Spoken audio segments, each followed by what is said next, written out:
Kalau sudah jatuh kita ke lembah syirik, bagaimanapun banyak kebaikan yang kita kerjakan, berjiwa sosial, bertangan pemurah, gemar menolong orang lain, kalau memang dasarnya syirik, maka seluruh kebaikan kita akan hancur, tidak akan ada nilainya dalam pandangan Allah Subhanahu wa taala.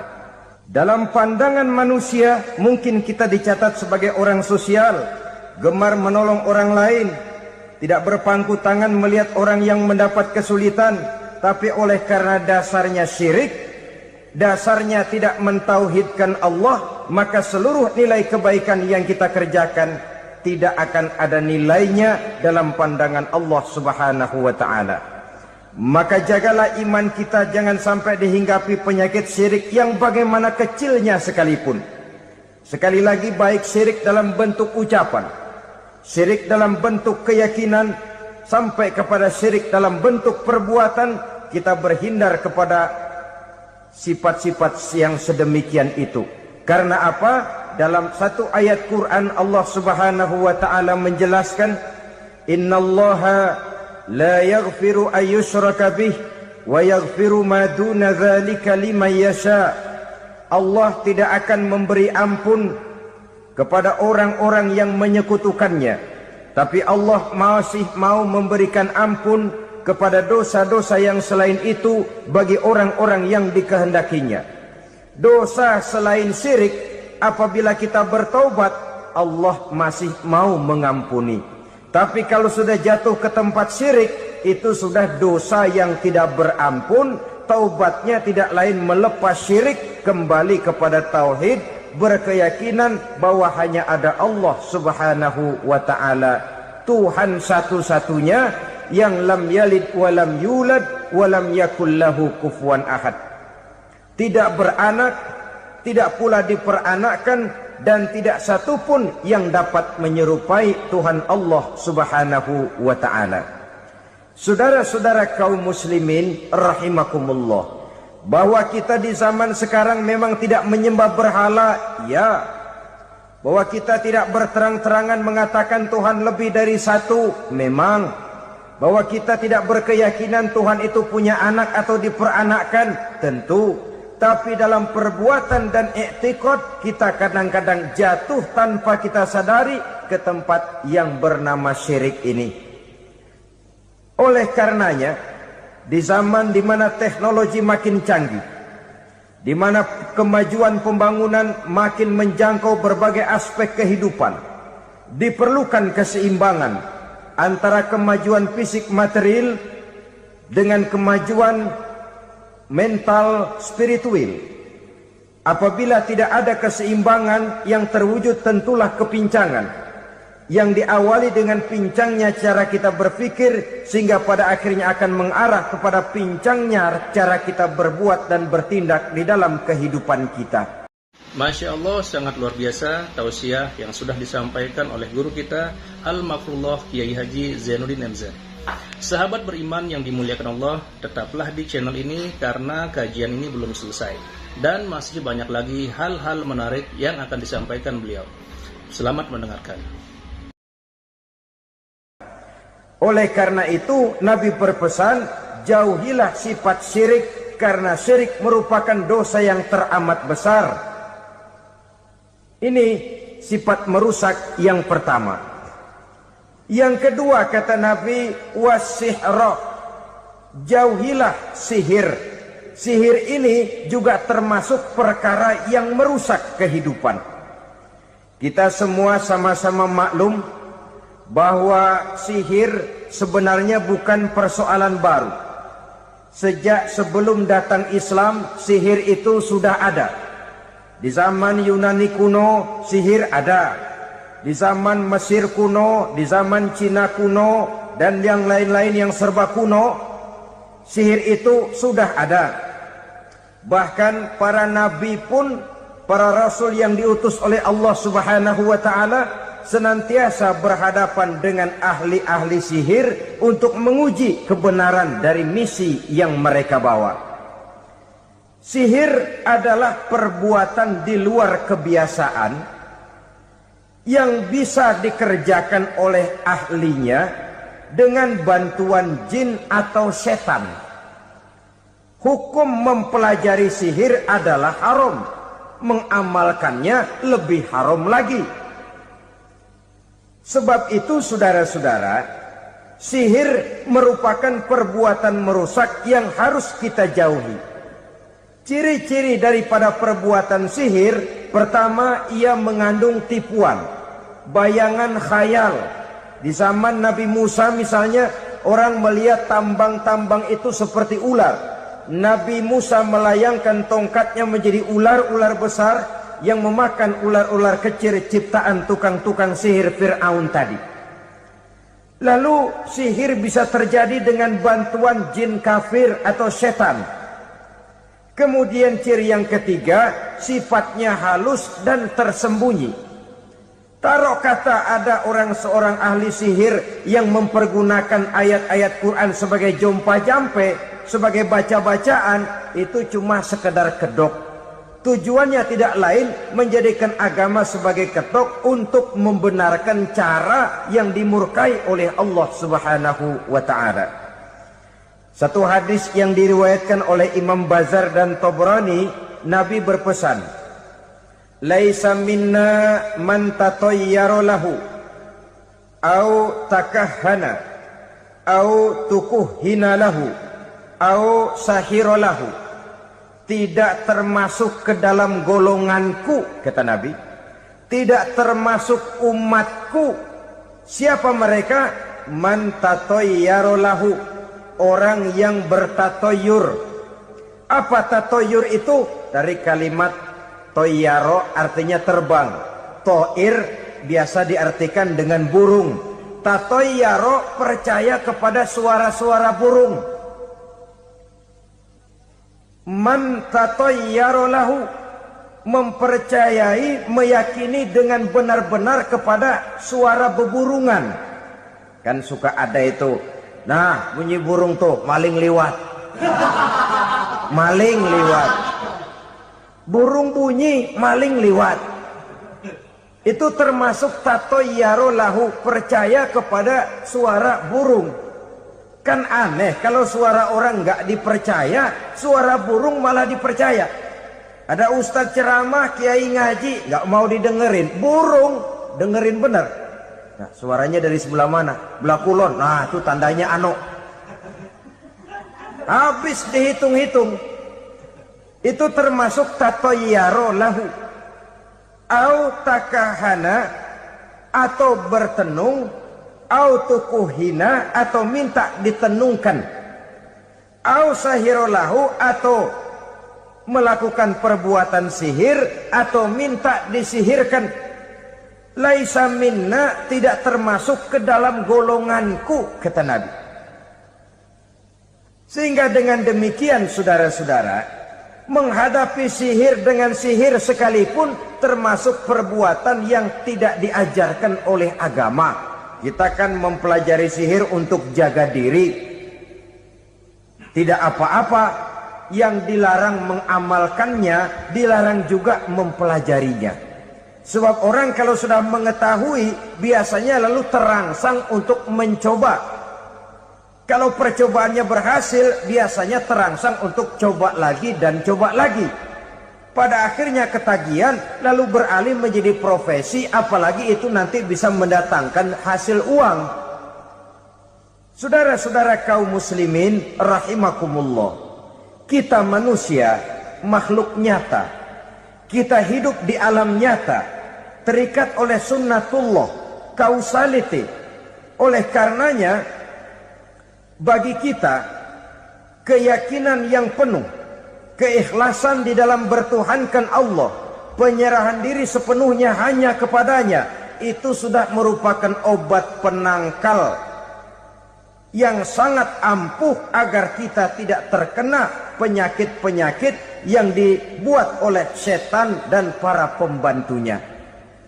Sehingga beberapa ayat Quran mengajarkan, misalnya a'udzu bikalimatillahi tammati min syarri ma khalaq, atau bismillazi la yadurru ma'asmihi syai'un fil ardi wala fis sama, dengan menyebut nama Allah yang tidak bisa mendatangkan bahaya sedikit pun dari baik yang datang dari langit maupun yang datang dari bumi.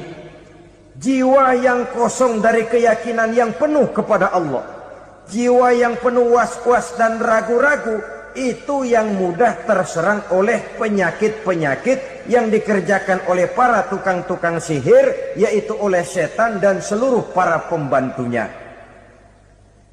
Kemudian hadis kedua yang diriwayatkan oleh Imam Ibnu Hibban, Nabi bersabda, la yadkhulul jannata mudminu khamrin wala mu'minu bisihrin wala qati'u rahmin.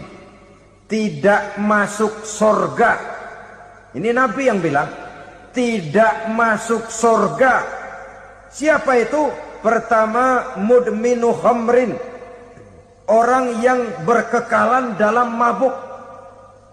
Selalu mudminun itu sudah menjadi perbuatan rutinnya, tidak kapok-kapoknya, teler seumur hidup. Mudminu khamrin, tidak masuk surga orang yang selalu bermabuk-mabukan. Yang kedua, wala mu'minu bisihrin, orang mukmin tapi main sihir. Ini juga oleh Nabi diperingatkan, tidak akan masuk surga orang mukmin tapi suka main sihir. Wala qati'u rahmin, dan tidak juga orang yang memutuskan silaturahmi.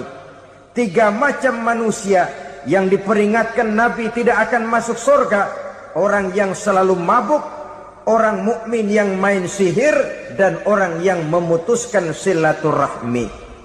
Saudara-saudara kaum muslimin rahimakumullah. Lalu orang berkata, kenapa dilarang kita bersihir? Padahal Rasul sendiri kan punya mukjizat. Nah, kita memang harus membedakan antara mukjizat dengan sihir. Dalam kehidupan agama kita kenal ada yang namanya mukjizat, ada yang namanya karomah atau keramat biasa diucapkan, ada yang namanya maunah, ada yang namanya irhas, ada juga yang namanya sihir. Kesemuanya ini berbeda, saudara-saudara. Yang dinamakan mukjizat itu khusus untuk para rasul saja.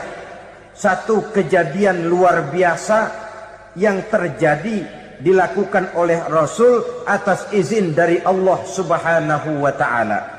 Perbedaannya dengan sihir jelas. Sihir dari setan, mukjizat dari Allah. Sihir bisa dipelajari, mukjizat tidak. Sihir umumnya untuk maksud-maksud yang tidak baik, sedangkan mukjizat untuk memperkuat kebenaran yang disampaikan oleh para rasul dan ditentang oleh umatnya. Bahkan kafir Quraisy dahulu menganggap orang-orang ahli sihir itu berada dalam satu posisi yang hina, sehingga mereka mengatakan dan menuduh Nabi Muhammad sebagai tukang sihir. Tuduhan sebagai tukang sihir adalah tuduhan yang sangat aib dan hina. Di tengah masyarakat kufar jahiliyah, kedudukan tukang sihir dipandang sebagai kedudukan yang hina, sehingga mereka mengejek Nabi dengan sebutan tukang sihir. Jadi mukjizat hanya untuk Rasul saja. Kemudian karomah. Karomah ini asal kata dari karomah, kehormatan, kemuliaan yang diberikan Allah kepada hamba-hambanya yang rajin mendekatkan diri kepadanya. Oleh karena ketekunannya melaksanakan ibadah, Allah memberikan keistimewaan kepada orang itu, yang dengan keistimewaannya dia bisa mengerjakan yang tidak bisa dikerjakan oleh orang lain. Karomah hanya bisa dicapai dengan prestasi ibadah. Kalau sihir, mau ibadah apa enggak, asal dia belajar, bersatu dan berteman dengan setan, memenuhi persyaratan-persyaratan setan, biasanya lalu bisa. Sedangkan karomah tidak mungkin terwujud tanpa orang mendekatkan diri sedekat-dekatnya kepada Allah Subhanahu wa ta'ala. Maka kita lihat biasanya orang-orang yang punya ilmu sihir, mukanya rata-rata nggak enak dilihat. Kumuh, jauh dari air wudhu, jauh dari sujud kepada Allah, malah berteman dengan setan, menjadi pelayan-pelayannya setan. Saudara-saudara, adapun maunah, keistimewaan yang diberikan Allah kepada hamba-hambanya yang belum sampai kepada tingkat wali, tapi orang itu lebih banyak kebaikannya daripada kesalahannya. Umpamanya, saudara jalan bertiga di pinggir jalan, saudara ada pada posisi di tengah, lalu bertiga ini ketabrak mobil.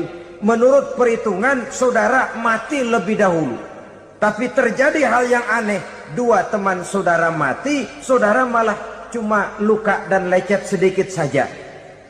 Apa itu? Kalau kita lebih banyak kebaikannya daripada kesalahannya, itu yang dinamakan maunah, pertolongan yang diberikan Allah kepada hamba-hambanya yang lebih banyak kebaikannya daripada kesalahannya. Sedangkan yang dinamakan irhas, kejadian luar biasa pada diri seseorang pada waktu dia masih kecil, yang menunjukkan tanda-tanda keistimewaannya. Itu umumnya pada para nabi pada usia kecilnya sudah ada irhas, tanda-tanda istimewa.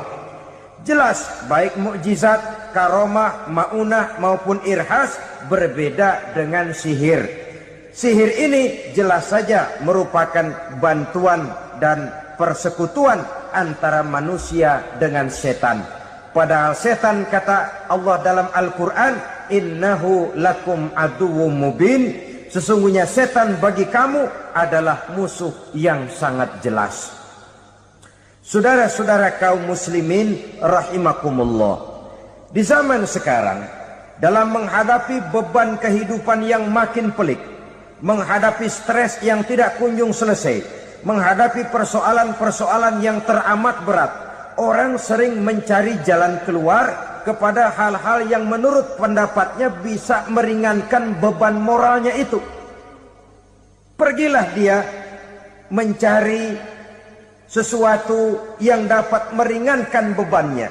Dan tidak jarang yang jatuh ke pangkuan tukang-tukang tenung, ke pangkuan tukang-tukang sihir, yang mereka itu oleh Quran dijelaskan kadzabal munajjimun walau sodaku. Tukang-tukang tenung, tukang-tukang sihir, mereka itu bohong walaupun benar. Maksudnya bohong walaupun benar, artinya kalau yang mereka kerjakan benar, itu sih kebenaran. Benar dengan kebenaran itu lain. Kebenaran, kebetulan bisa, tapi tidak untuk selalu. Apalagi kalau itu sudah membahayakan kehidupan orang lain. Jadi oleh karena itu Nabi berpesan, jauhilah daripada sihir. Kalau sudah jauhilah dari sihir, artinya ya jauhilah daripada mempelajarinya, jauhilah daripada bergaul dengan orang-orang yang ahli di bidang itu, karena dari pergaulan segalanya bisa menular. Baiklah saudara, ini yang kedua. Yang ketiga pesan Nabi, wa qatlan nafsil lati harramallahu illa bil haq, membunuh orang lain dengan cara yang tidak benar, membunuh orang yang diharamkan oleh Allah Subhanahu wa ta'ala untuk melakukannya kecuali dengan alasan yang benar. Kita tahu Islam adalah agama damai, sesuai dengan namanya. Ia tidak dikembangkan dengan pedang dan kekerasan. Ia dikembangkan dengan keteladanan dan tuntunan moral. Oleh karena Islam bukan agama kekerasan, Islam pun tidak mementingkan dan mengajarkan kekerasan kecuali dengan alasan yang benar dan bisa dipertanggungjawabkan. Membunuh dengan sengaja, menghilangkan nyawa orang lain tanpa alasan yang bisa dibenarkan adalah merupakan dosa besar dan satu di antara 7 perkara yang bisa mendatangkan kerusakan dalam kehidupan dan yang hendaknya harus kita jauhi. Saudara-saudara kaum muslimin rahimakumullah, beberapa waktu yang lalu di sebuah kota kecil yang indah bernama New Auckland. Saudara tahu New Auckland? Itu dari Gunung Kidul masih ngidul lagi. Pernah diadakan satu seminar yang membicarakan bagaimana menyelamatkan masyarakat manusia dari bahaya Perang Dunia Ketiga.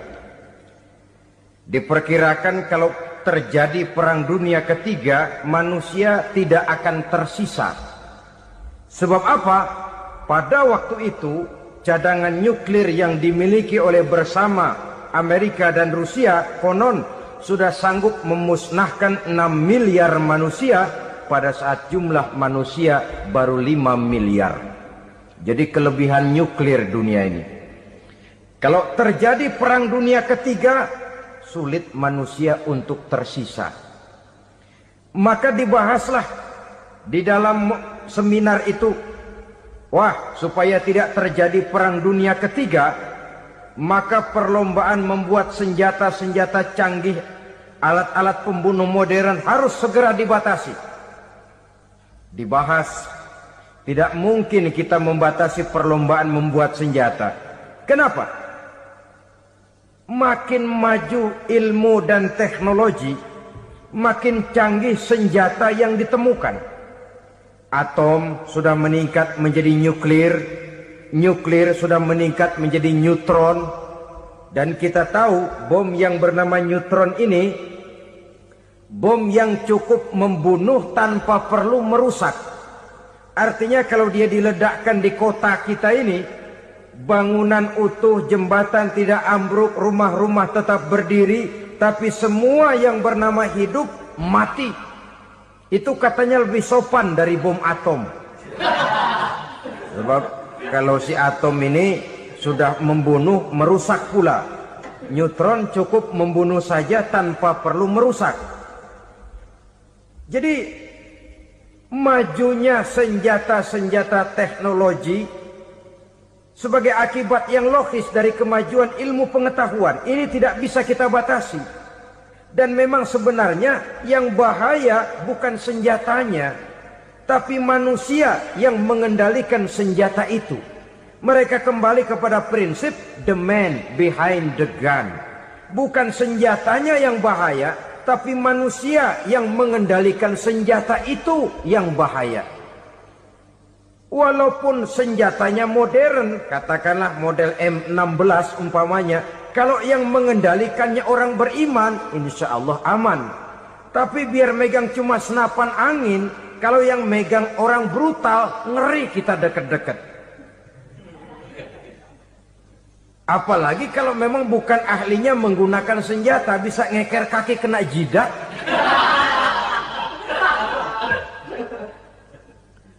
Mereka kembali kepada prinsip lama yang tetap baru.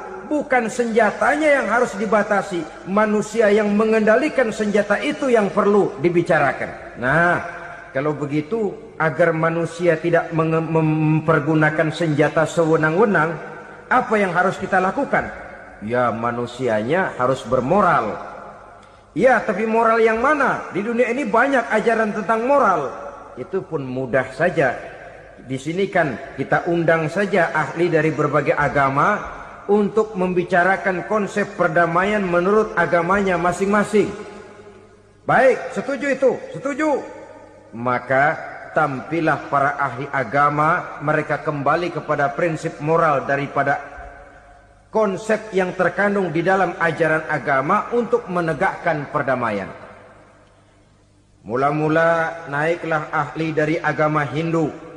Dibacakan konsep perdamaian menurut ajaran agama Hindu, bahwa untuk damai manusia harus meninggalkan nafsu keduniaannya, menempuh samsara dan sebagainya untuk mencapai nirwana, menjauhi kemegahan dan kemewahan dunia.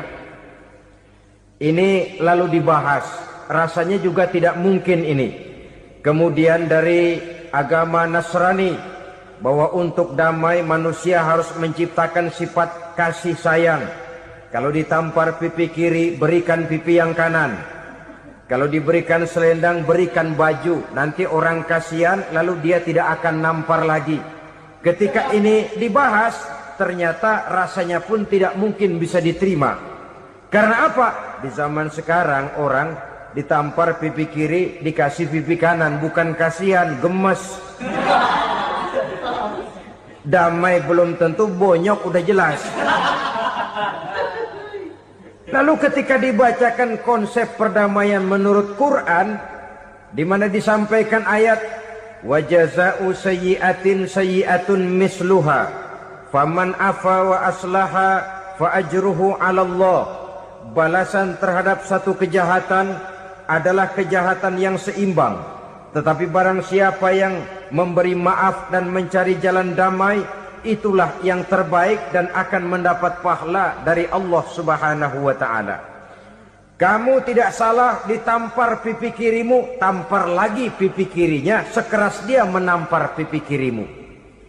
Nanti orang tidak mau menampar kita karena dia tahu kalau dia tampar kita, dia akan menderita tamparan sekeras dia menampar kita. Akan terjadilah prinsip saling hormat menghormati, tidak saling ganggu, tidak saling usil, tidak saling jahil. Atas dasar ini perdamaian bisa ditegakkan. Mereka bisa menerima konsep ini, tapi kemudian seminar ditutup tanpa satu keputusan resmi. Kenapa? Terus terang mereka kagum dengan konsep Islam, tapi sentimen lama terhadap nilai-nilai Islam telah menutup mata mereka untuk menerima kebenaran dari ajaran Al-Quranul Karim. Saudara-saudara kaum muslimin rahimakumullah, kembali kita kepada persoalan pokok. Roh adalah dari Allah. Dia akan kembali kepada Allah, milik mutlak dari Allah. Tidak pantas kita merampasnya dari orang lain. Tidak wajar kita menghilangkannya tanpa alasan yang dibenarkan oleh agama.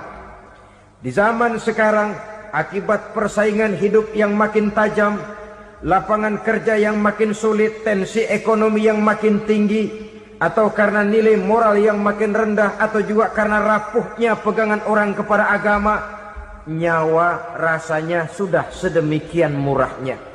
Berbagai kasus membuat berdiri bulu roma kita. Ada mayit, ada manusia dipotong 6, dicincang macam kambing. Ada yang dipotong 5, ada yang dipotong 13, dikardusin, dibuang ke tempat sampah. Inna lillahi wa inna ilaihi raji'un. Gejala apa ini? Kanibalisme. Manusia sudah demikian sadisnya, manusia sudah sedemikian buasnya, sehingga sesama manusia diperlakukan seperti hewan. Padahal hewan sendiri belum pernah macan makan macan, bagaimanapun buasnya macan. Belum pernah serigala memakan serigala, bagaimanapun brutalnya serigala. Tetapi manusia makan manusia di zaman sekarang kadang jadi kenyataan dalam kehidupan kita. Kadang persoalannya remeh saja. Soal uang 200 perak, pisau bicara, nyawa melayang. Soal rokok sebatang, celurit bicara, nyawa melayang. Soal-soal yang sama sekali tidak prinsip, begitu mudah kita menghilangkan nyawa orang lain. Padahal Nabi pernah memperingatkan, apabila dua orang muslim sudah berkelahi dan berbunuh-bunuhan, al-qatil wal maktul finnar, yang membunuh dan yang terbunuh dua-duanya neraka. Sahabat heran, ya Rasul, kalau yang terbunuh, kalau yang membunuh masuk neraka itu sih wajar, tapi yang terbunuh kenapa neraka juga? Beliau menjawab, dua-duanya sudah punya niat untuk saling membunuh. Niatnya itu yang diponten. Yang terbunuh cuman lagi apes aja, keduluan dia. Umpama tidak terbunuh, pasti dia yang akan membunuh. Oleh karenanya al-qatil wal maktul, yang membunuh dan yang dibunuh finnar, dua-duanya masuk ke dalam neraka. Islam menghormati kehidupan. Tidak hanya terbatas kepada sesama muslim, orang-orang yang berlainan agama pun yang mau hidup berukun, damai, berdampingan dengan umat Islam, jiwa mereka, darah mereka dilindungi oleh nilai-nilai Islam yang disebut dengan kafir zimmi ini. Mengganggu mereka sama saja dengan mengganggu aku, kata Nabi. Jadi oleh karena itu sayangilah sesama. Kehidupan adalah anugerah Allah, bukan wewenang kita untuk mencabutnya dari orang lain, bukan wewenang kita untuk merampas dan menghilangkannya dari orang lain. Apa yang tidak enak terjadi pada diri kita, begitu pula lah apabila terjadi pada diri orang lain. Sehingga Nabi mengatakan, la yu'minu ahadukum hatta yuhibba li akhihi ma yuhibbu li nafsihi. Belum dikatakan beriman seseorang kamu apabila dia belum mencintai saudaranya seperti ia mencintai dirinya sendiri. Apa yang enak dirasakan oleh orang lain, enak juga dirasakan oleh dia. Mengukur orang lain dengan diri sendiri. Kalau orang lain tanpa salah saya fitnah, kalau saya tanpa salah difitnah orang, enak apa enggak? Enggak, orang lain juga begitu. Kalau orang lain tanpa salah saya tempeleng kepalanya, enak apa tidak? Tidak. Orang lain juga begitu. Yang tidak enak terjadi pada diri kita, tentu tidak enak juga kalau terjadi pada orang lain. Mengukur orang lain dengan diri sendiri, sehingga tidak timbul sifat egois, tidak menari di atas bangkai orang lain, tidak mendirikan kebahagiaan di atas untayan air mata orang lain. Sehingga dengan demikian saudara-saudara, dia bisa menghormati kehidupan, menghormati orang lain sebagaimana dia ingin dihormati.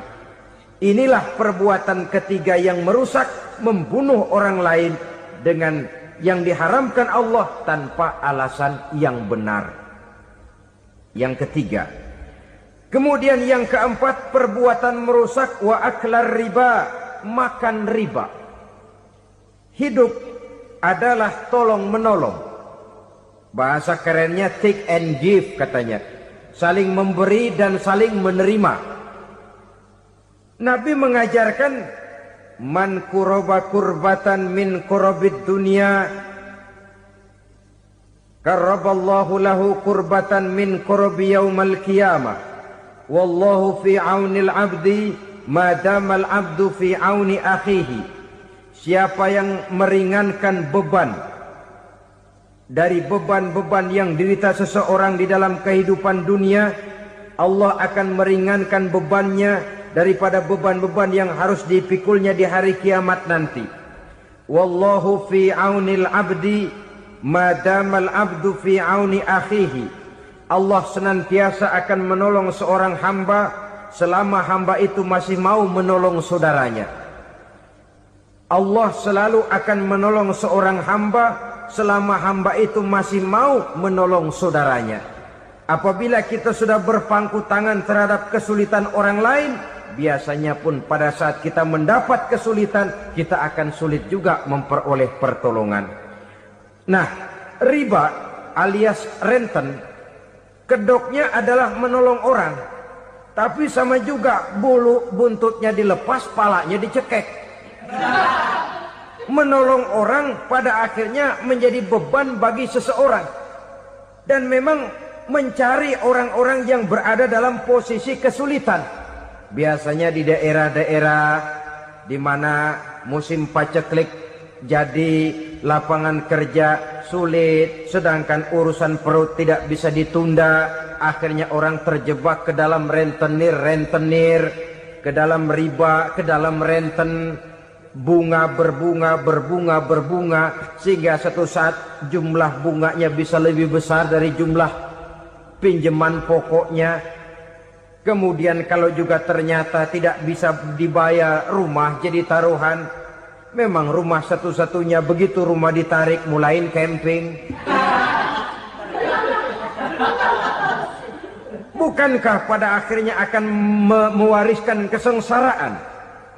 Oleh karena itu, kepada kita berusahalah jangan berhubungan dengan rentenir, jangan makan renten dan riba. Kepada mereka yang melaksanakan riba, walaupun mendatangkan keuntungan materi, tapi percayalah harta yang didapat dengan jalan riba tidak akan membawa keberkahan.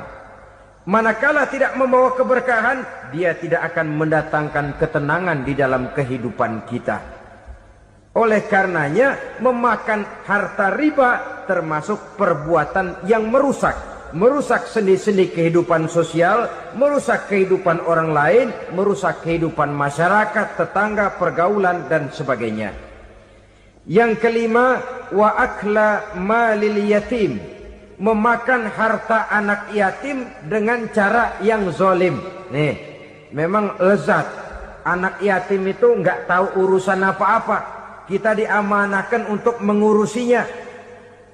Kadang-kadang dibentuklah panitia penyantunan yatim piatu. Yatimnya mah tetap kelaparan, panitianya yang pada gendut.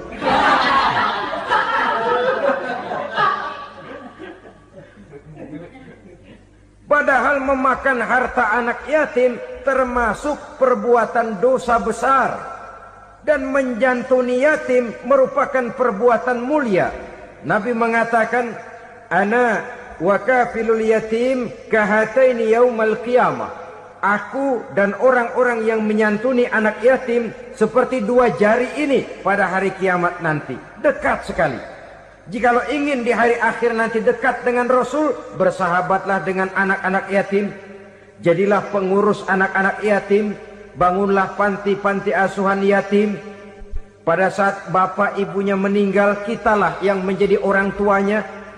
Bahkan sedemikian besar perhatian Islam terhadap anak-anak yatim ini, sehingga Quran memberikan peringatan, ara'aital ladzi yukadzibu bid-din fadzalikal ladzi yad'ul yatim wa la yahuddu ala ta'amil miskin.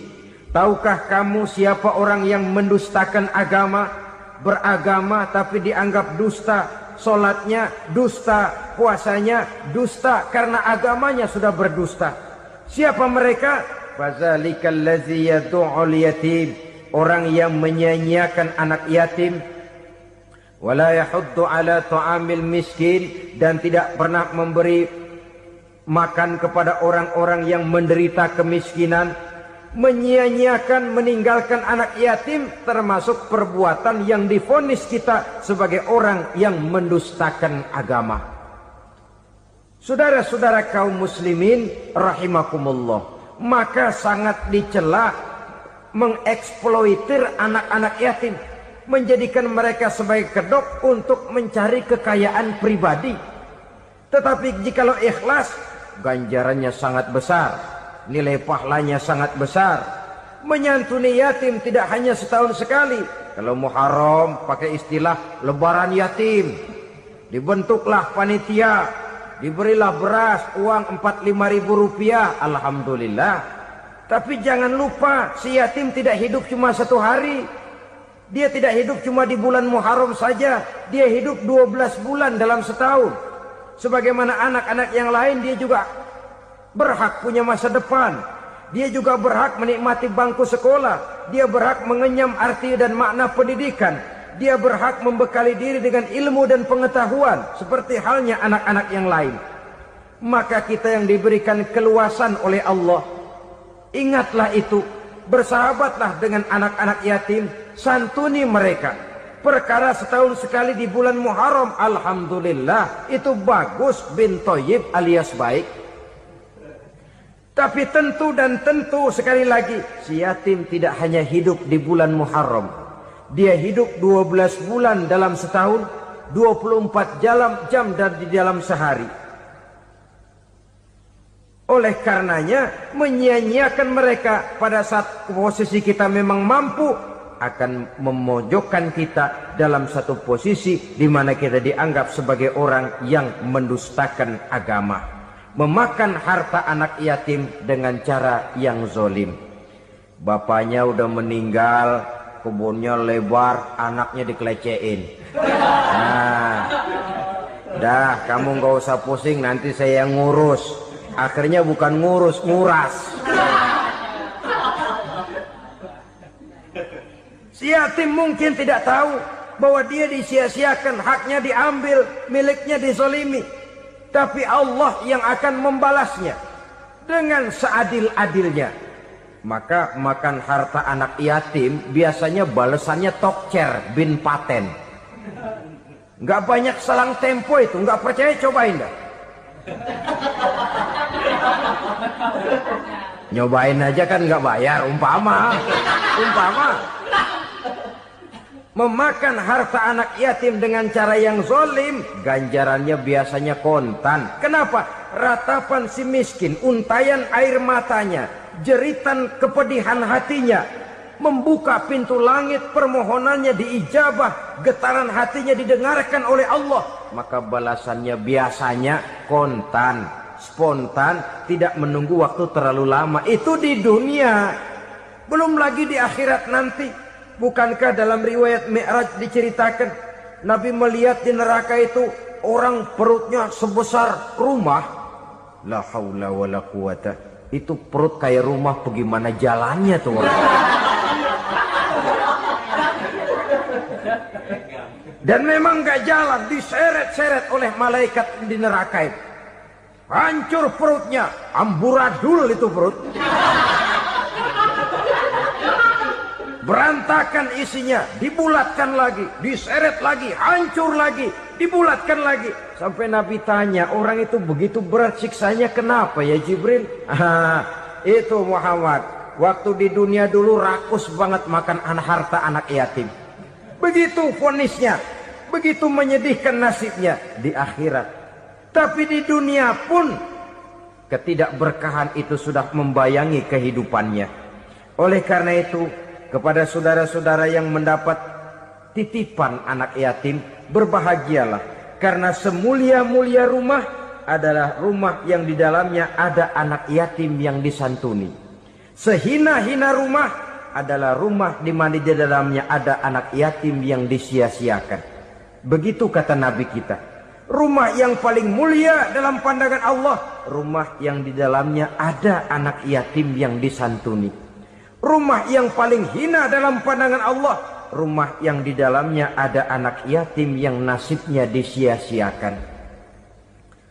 Berbahagialah saudara apabila menjadi penyantun anak-anak yatim, pelindung mereka, sehingga mereka mempunyai masa depan sebagaimana anak-anak lainnya. Rasulullah sendiri sedemikian peka terhadap keadaan anak-anak yatim karena beliau sendiri memang mengalami. Umur 6 bulan dalam kandungan ibu, beliau sudah ditinggalkan oleh ayahnya. Pada saat berusia 6 tahun, ibu sudah meninggal. Yatim piatu dalam usia di mana beliau sedang perlu belas kasih seorang ibu dan pengertian seorang bapak. Kepekaan itu lalu timbul, bahkan kemudian sampai kepada beliau berkata, aku dan orang yang menyantuni anak yatim seperti jari tengah dan jari telunjuk di hari akhirat nanti. Sedemikian dekatnya. Baiklah ya, jadi yang kelima, memakan harta anak yatim. Jauhi karena ini perbuatan yang merusak. Yang keenam, watawalli yaumaz zahfi. Melarikan diri pada hari pertempuran.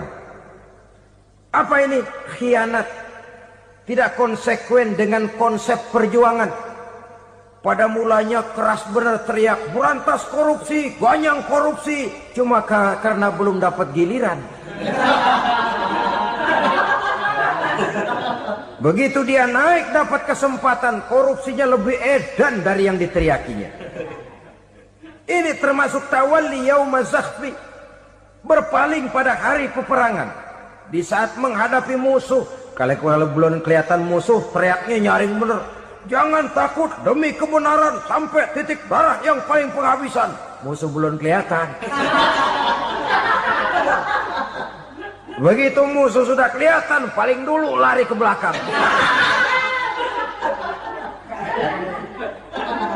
Kalau diajak berjuang ada saja alasannya. Sehingga Quran memberikan peringatan kepada kita semua. Mengapa kamu ini berat? Kalau sudah diajak berjuang di jalan Allah, kakimu seperti terhunjam berakar di perut bumi. Berat untuk melangkah berjuang. lari dari pertempuran tidak konsekuen dengan konsepsi perjuangan. Mau enaknya saja dalam kondisi yang sulit lalu berpangku tangan. Ini termasuk ciri munafik yang di dalam Al-Quran disindir dengan bahasa kullama adha'a lahum masyaufi wa iza azlama alaihim qamu. Waktu terang mereka jalan, giliran gelap mereka mandek. Artinya, maksudnya, kalau giliran ada untungnya aja, rame-rame teriak Islam. Tapi begitu diminta berjuang, dituntut berkorban, rame-rame mundur. Waktu dilihat di Islam ada untungnya, rame-rame teriak Islam. Pak, saya Islam banget, Pak. KTP saya Islam, Pak. Pokoknya Islam banget dah. Tapi ketika diminta berjuang, dituntut sedikit berkorban, rame-rame mengundurkan diri. Tahun 65 PKI berontak. Waduh, waktu itu jadi orang Islam untung itu. Nggak dikejar-kejar, aman. Masjid rame, masjid, mobil-mobil mewah parkir di depan musola dan masjid. Kenapa? Waktu itu asal udah ke masjid, aman. Islam, selamat, untung.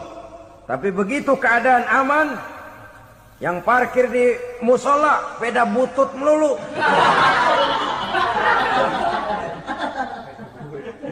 Waktu terang mereka jalan, waktu gelap mereka berhenti.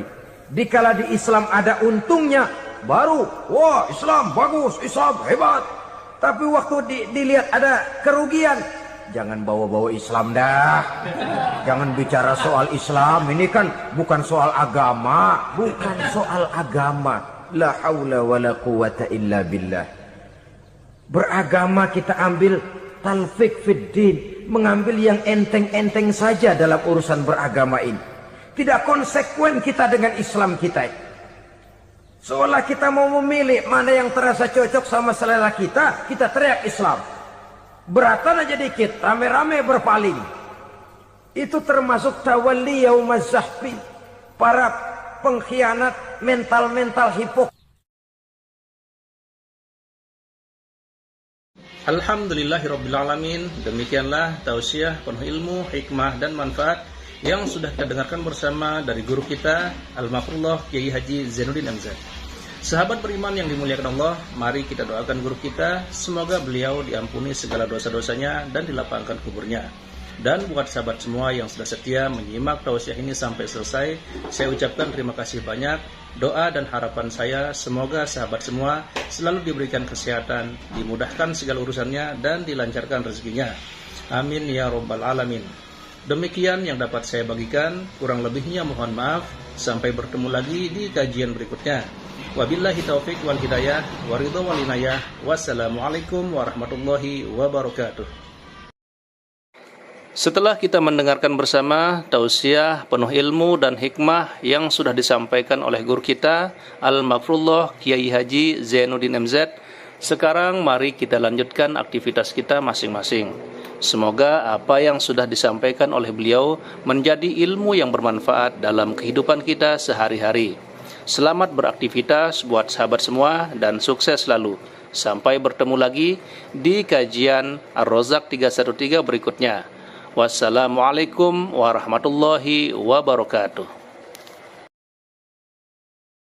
Bismillahirrahmanirrahim. Assalamualaikum warahmatullahi wabarakatuh. Alhamdulillahi wa kafa, wassalatu wassalamu ala rasulillahil mustafa wa ala alihi wa sahbihi wa man ihtada. Amma ba'du. Sahabat beriman yang dimuliakan Allah, syukur alhamdulillah kita bertemu lagi di channel Ar-Rozak 313. Pada kesempatan yang berbahagia ini, mari sejenak kita luangkan waktu kita untuk bersama-sama menyimak tausiah fenomenal dari guru kita Al-Mafrullah Kiai Haji Zainuddin MZ. Tentunya banyak sekali ilmu, hikmah, dan manfaat yang bisa kita jadikan pelajaran dalam kehidupan kita sehari-hari. Berikut ini mari kita simak bersama isi tausiah beliau. Selamat mendengarkan. Wa qatlan nafsil lati harramallahu illa bil haqq. Membunuh orang lain dengan cara yang tidak benar.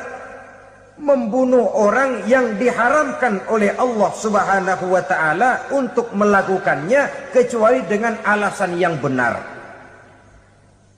Kita tahu Islam adalah agama damai. Sesuai dengan namanya, ia tidak dikembangkan dengan pedang dan kekerasan. Ia dikembangkan dengan keteladanan dan tuntunan moral.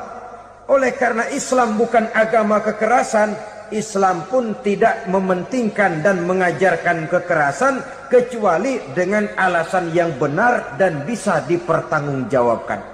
Membunuh dengan sengaja, menghilangkan nyawa orang lain tanpa alasan yang bisa dibenarkan adalah merupakan dosa besar dan satu di antara 7 perkara yang bisa mendatangkan kerusakan dalam kehidupan dan yang hendaknya harus kita jauhi.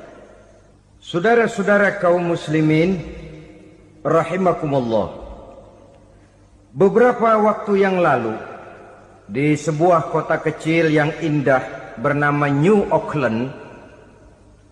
Saudara tahu New Auckland? Itu dari Gunung Kidul masih ngidul lagi. Pernah diadakan satu seminar yang membicarakan bagaimana menyelamatkan masyarakat manusia dari bahaya Perang Dunia Ketiga. Diperkirakan kalau terjadi Perang Dunia Ketiga, manusia tidak akan tersisa. Sebab apa?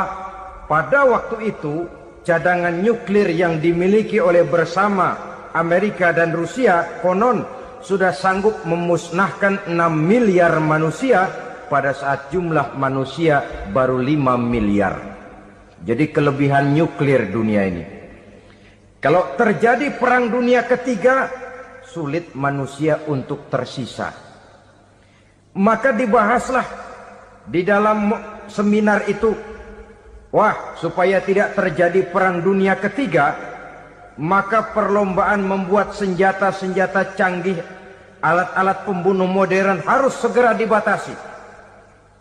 Dibahas, tidak mungkin kita membatasi perlombaan membuat senjata. Kenapa? Makin maju ilmu dan teknologi, makin canggih senjata yang ditemukan.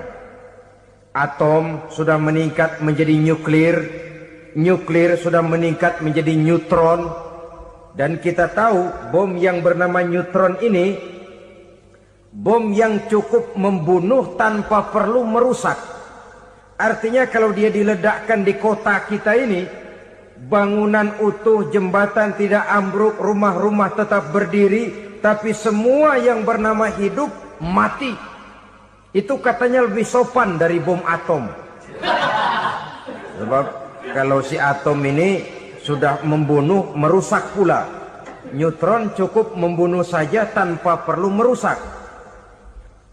Jadi majunya senjata-senjata teknologi sebagai akibat yang logis dari kemajuan ilmu pengetahuan ini tidak bisa kita batasi.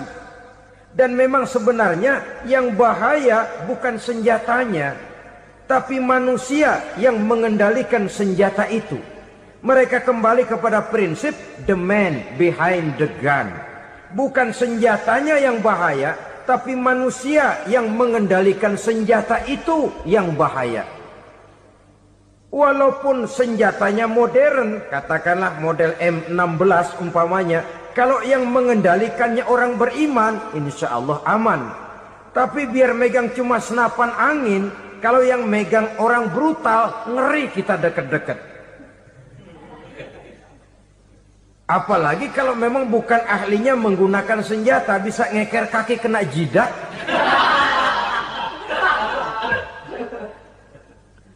Mereka kembali kepada prinsip lama yang tetap baru, bukan senjatanya yang harus dibatasi, manusia yang mengendalikan senjata itu yang perlu dibicarakan. Nah, kalau begitu agar manusia tidak mempergunakan senjata sewenang-wenang, apa yang harus kita lakukan? Ya, manusianya harus bermoral. Ya, tapi moral yang mana? Di dunia ini banyak ajaran tentang moral. Itu pun mudah saja. Di sini kan kita undang saja ahli dari berbagai agama untuk membicarakan konsep perdamaian menurut agamanya masing-masing. Baik, setuju itu, setuju. Maka tampillah para ahli agama, mereka kembali kepada prinsip moral daripada konsep yang terkandung di dalam ajaran agama untuk menegakkan perdamaian. Mula-mula naiklah ahli dari agama Hindu, dibacakan konsep perdamaian menurut ajaran agama Hindu, bahwa untuk damai manusia harus meninggalkan nafsu keduniaannya, menempuh samsara dan sebagainya untuk mencapai nirwana, menjauhi kemegahan dan kemewahan dunia. Ini lalu dibahas, rasanya juga tidak mungkin ini. Kemudian dari agama Nasrani, bahwa untuk damai manusia harus menciptakan sifat kasih sayang. Kalau ditampar pipi kiri, berikan pipi yang kanan. Kalau diberikan selendang, berikan baju. Nanti orang kasihan, lalu dia tidak akan nampar lagi. Ketika ini dibahas, ternyata rasanya pun tidak mungkin bisa diterima. Karena apa? Di zaman sekarang orang ditampar pipi kiri, dikasih pipi kanan. Bukan kasihan, gemes. Damai belum tentu, bonyok udah jelas. Lalu ketika dibacakan konsep perdamaian menurut Quran, di mana disampaikan ayat wa jazaa'u sayyi'atin sayyi'atun misluha faman afa wa aslaha fa ajruhu 'ala Allah.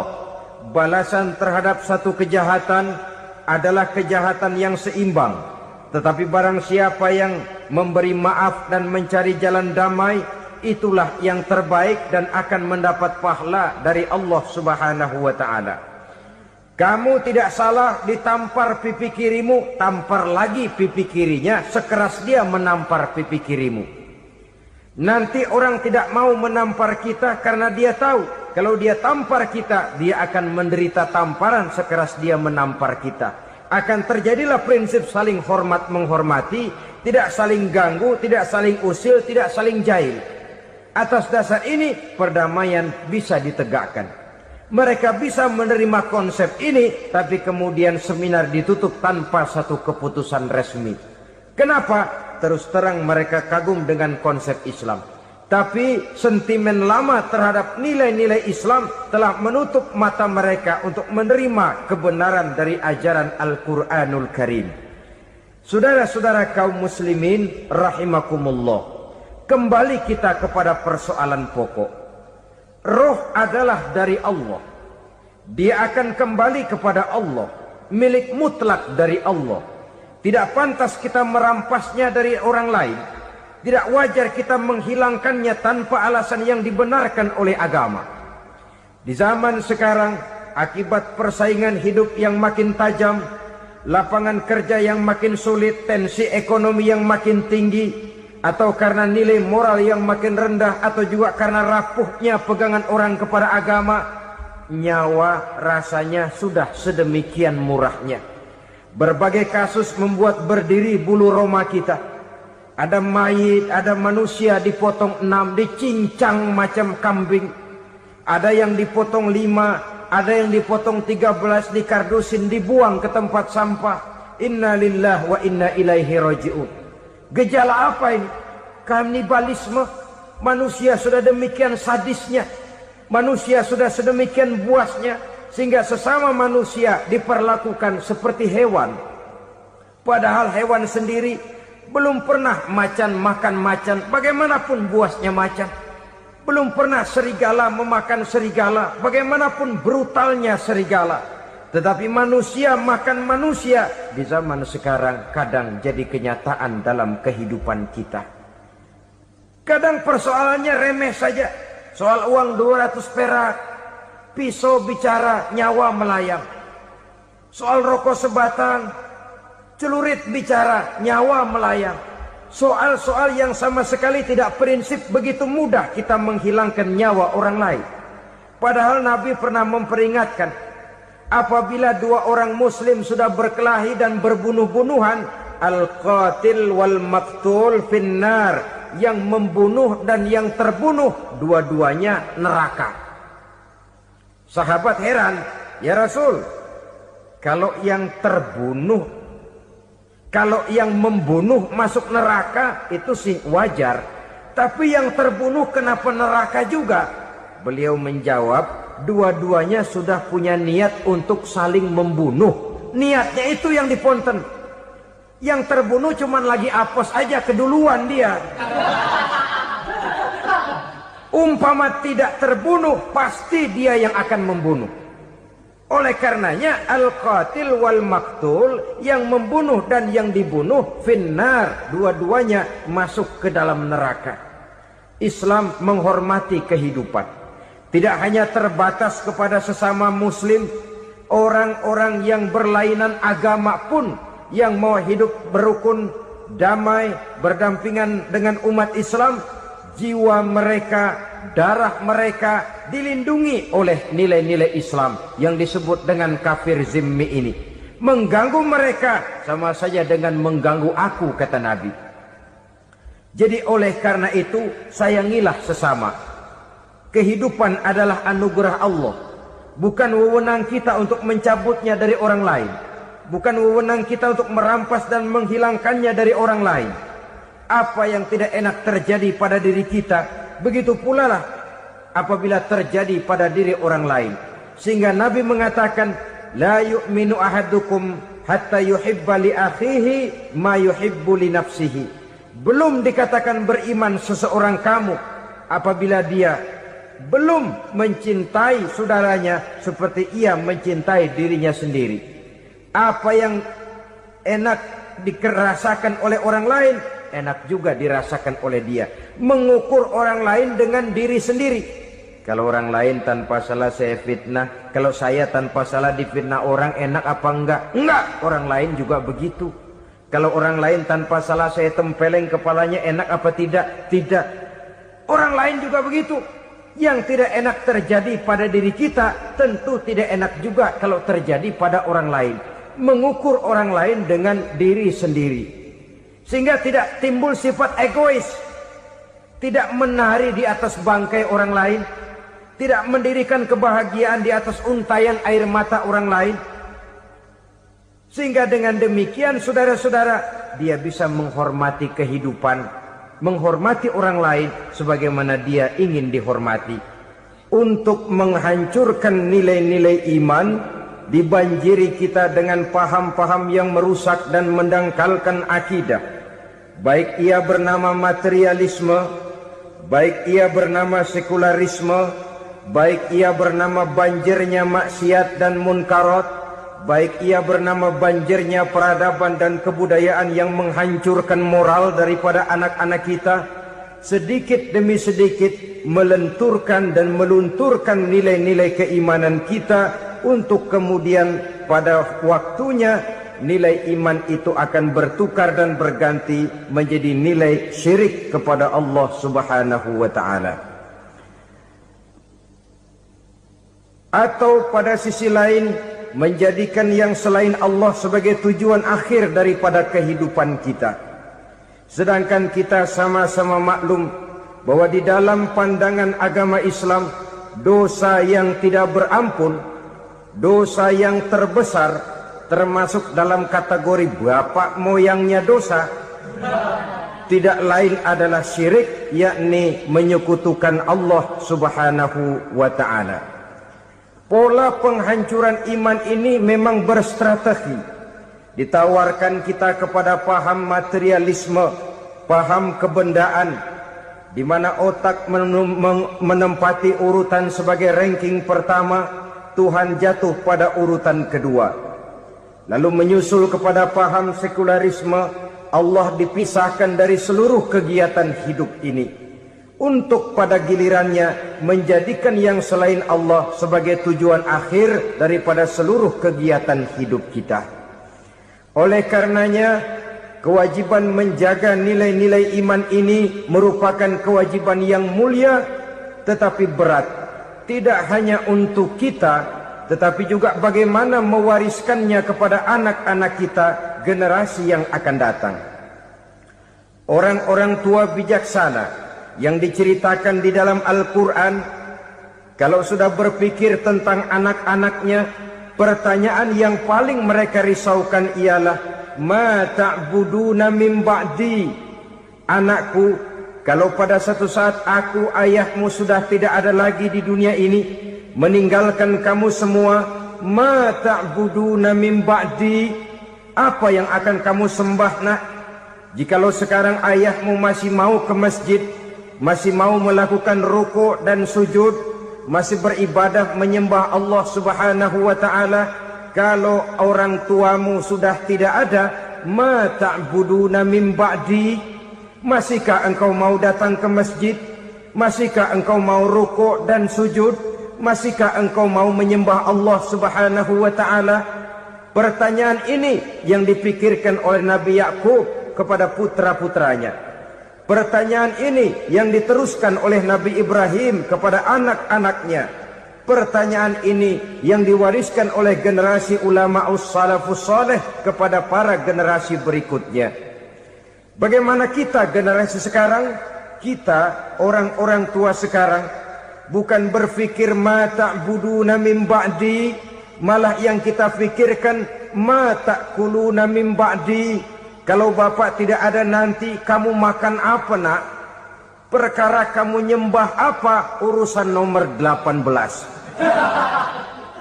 Yang penting kamu nanti hidup bisa makan nak. Maka kita sibuk mewariskan harta kepada anak-anak kita. Kita sibuk mewariskan kebun dan tanah kepada anak-anak kita. Kita sibuk mewariskan pabrik kepada anak-anak kita. Sementara kita lupa mewariskan intan yang paling mahal, mewariskan mutiara yang paling berharga, yaitu nilai iman kepada Allah Subhanahu wa ta'ala. Alangkah baiknya apabila warisan harta, warisan tanah dan kebun, warisan rumah dan pabrik didasari lebih dahulu dengan mewariskan nilai iman kepada Allah Subhanahu wa ta'ala. Sebagai orang-orang tua, kita boleh bersedih kalau anak kita tidak mengerti komputer. Kita boleh bersedih kalau anak kita tidak mengerti matematika. Kita boleh bersedih kalau anak kita tidak mengerti bahasa Inggris. Tapi sewajarnya lebih bersedihlah kita orang tua jikalau mempunyai anak yang tidak kenal Allah sebagai Tuhannya, yang kemudian tidak mau rukuk dan sujud kepada Allah Tuhannya. Itulah kemalangan yang paling malang bila kita meninggalkan generasi yang tidak bertauhid kepada Allah Subhanahu wa ta'ala. Betapapun anak kita tidak ngerti komputer, saudara, paling-paling kerugiannya cuma kerugian dunia. Masuk dia ke alam barzakh, munkar nakir tidak akan sempat tanya kau belajar komputer apa tidak. Kumpul dia di padang mahsyar, malaikat juga tidak akan tanya matematikamu nilainya berapa. Yang ditanya kau kenal Allah, kau rukuk dan sujud kepadanya, kau pernah datang ke masjid. Oleh karena itu sekali lagi, menjaga nilai iman tidak hanya untuk kita, tetapi juga mewariskannya kepada anak-anak kita generasi yang akan datang. Sungguh kemalangan yang paling besar apabila kita meninggalkan anak-anak kita. Mereka kita tinggalkan lemah ekonominya, itu tidak baik. Mereka kita tinggalkan lemah otaknya, itu pun akan membuat mereka tertinggal oleh yang lain. Tapi yang paling celaka, jikalau kita tinggalkan mereka dalam kondisi lemah imannya, rapuh akidahnya, tidak baik dan tidak betul keyakinan hidupnya. Oleh karena itu Nabi berpesan, jauhilah 7 perkara yang merusak. Yang pertama, syirik kepada Allah Subhanahu wa ta'ala, menyekutukan Allah baik dalam ucapan, dalam keyakinan ataupun dalam perbuatan. Ini perkara pertama yang termasuk 7 perusak besar di dalam kehidupan. Kalau sudah jatuh kita ke lembah syirik, bagaimanapun banyak kebaikan yang kita kerjakan, berjiwa sosial, bertangan pemurah, gemar menolong orang lain, kalau memang dasarnya syirik, maka seluruh kebaikan kita akan hancur, tidak akan ada nilainya dalam pandangan Allah Subhanahu wa ta'ala. Dalam pandangan manusia, mungkin kita dicatat sebagai orang sosial, gemar menolong orang lain, tidak berpangku tangan melihat orang yang mendapat kesulitan. Tapi oleh karena dasarnya syirik, dasarnya tidak mentauhidkan Allah, maka seluruh nilai kebaikan yang kita kerjakan tidak akan ada nilainya dalam pandangan Allah Subhanahu wa taala. Maka jagalah iman kita jangan sampai dihinggapi penyakit syirik yang bagaimana kecilnya sekalipun. Sekali lagi, baik syirik dalam bentuk ucapan, syirik dalam bentuk keyakinan, sampai kepada syirik dalam bentuk perbuatan, kita berhindar kepada sifat-sifat yang sedemikian itu. Karena apa? Dalam satu ayat Quran Allah Subhanahu wa taala menjelaskan, innallaha la yaghfiru ayyushraka bih wa yaghfiru ma duna dzalika liman yasha. Allah tidak akan memberi ampun kepada orang-orang yang menyekutukannya, tapi Allah masih mau memberikan ampun kepada dosa-dosa yang selain itu bagi orang-orang yang dikehendakinya. Dosa selain syirik, apabila kita bertaubat, Allah masih mau mengampuni. Tapi kalau sudah jatuh ke tempat syirik, itu sudah dosa yang tidak berampun. Taubatnya tidak lain melepas syirik, kembali kepada tauhid, berkeyakinan bahwa hanya ada Allah Subhanahu wa taala, Tuhan satu-satunya yang lam yalid wa lam yulad wa lam yakul lahu kufuwan ahad. Tidak beranak, tidak pula diperanakkan, dan tidak satupun yang dapat menyerupai Tuhan Allah Subhanahu wa ta'ala. Saudara-saudara kaum muslimin rahimakumullah, bahwa kita di zaman sekarang memang tidak menyembah berhala, ya. Bahwa kita tidak berterang-terangan mengatakan Tuhan lebih dari satu, memang.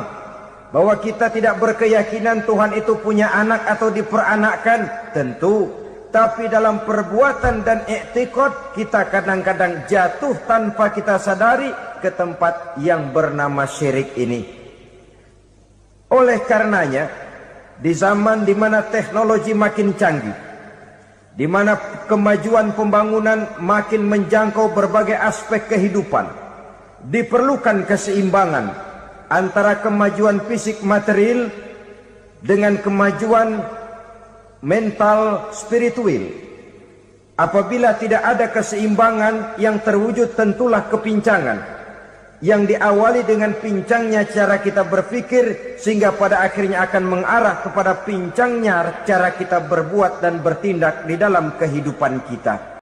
Masya Allah, sangat luar biasa tausiah yang sudah disampaikan oleh guru kita Al-Makfurullah Kiai Haji Zainuddin MZ. Sahabat beriman yang dimuliakan Allah, tetaplah di channel ini karena kajian ini belum selesai dan masih banyak lagi hal-hal menarik yang akan disampaikan beliau. Selamat mendengarkan. Oleh karena itu, Nabi berpesan, jauhilah sifat syirik, karena syirik merupakan dosa yang teramat besar. Ini sifat merusak yang pertama. Yang kedua, kata Nabi, wasihra, jauhilah sihir.